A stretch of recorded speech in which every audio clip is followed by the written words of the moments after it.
Procrastination, a bedtime story for delightful procrastinators everywhere. All right, snuggle in, get your blanket just right. Are you comfy?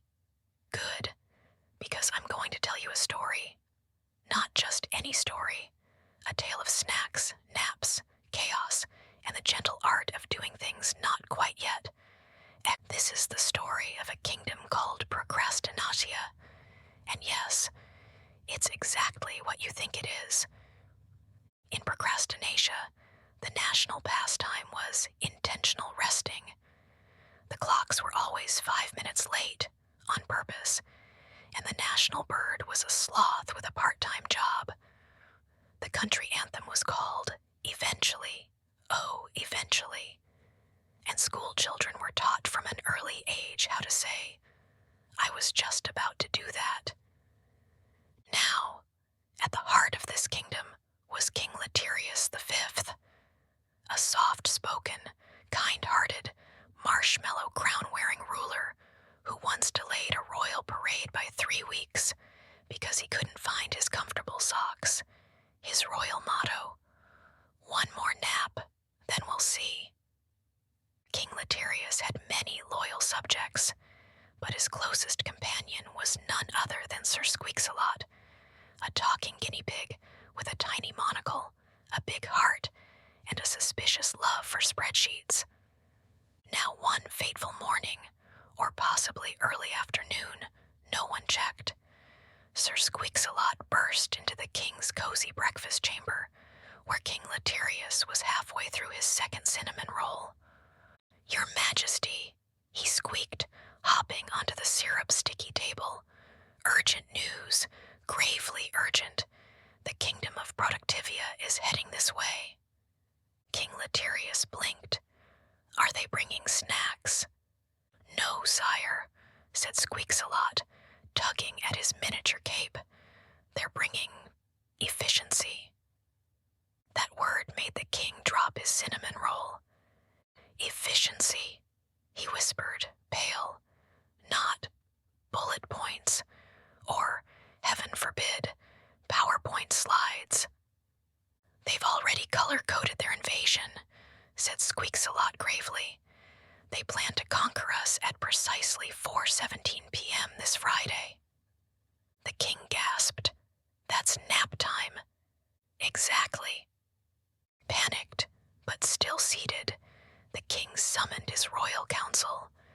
They arrived eventually, in varying states of awareness. Let me introduce them to you. Lady Excusia, the kingdom's most talented excuse-maker. She once delayed an entire harvest by claiming the pumpkins had existential uncertainty.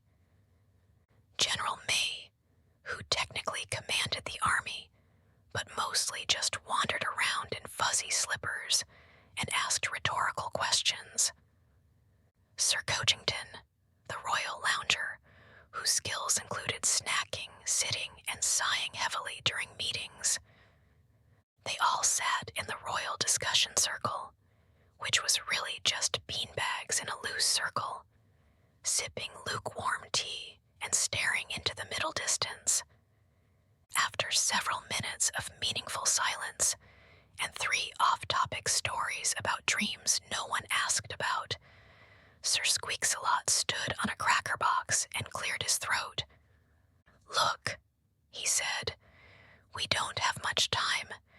We need a plan, something confusing, something frustrating, something bureaucratic. And just like that, an idea was born. The next day, or maybe 2 days later, it's a bit fuzzy, a stack of official-looking scrolls was delivered to the border. These scrolls included the intent to enter entry intentions form, the unofficial pre-official welcome packet, and a quiz titled, Which Mythical Forest Creature Are You? Based on your productivity style. When the soldiers of Procrastinatia arrived, they were met by a very polite procrastination named Phil, who wore a large feathered hat and handed out clipboards.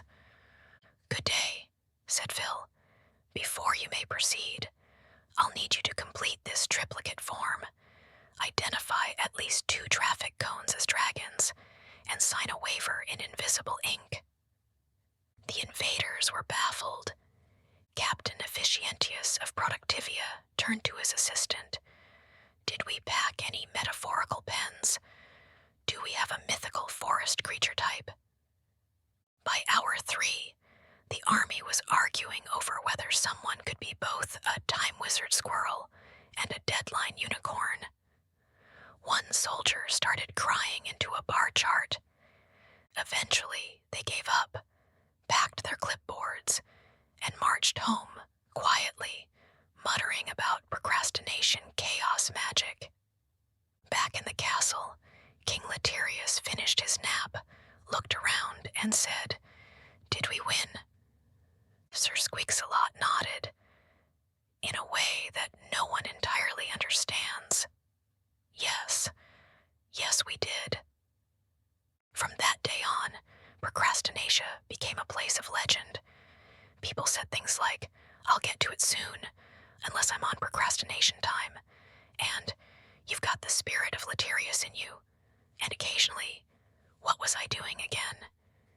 Each year, they hold a grand celebration called Eventually Day, where people plan to bake a cake but don't, think about cleaning their homes and instead watch clouds, and tell long stories that start in one place and kind of wander off a little bit, like this one. And that, my friend, is how the kingdom that couldn't be rushed couldn't be conquered either. If you liked this video and want to see more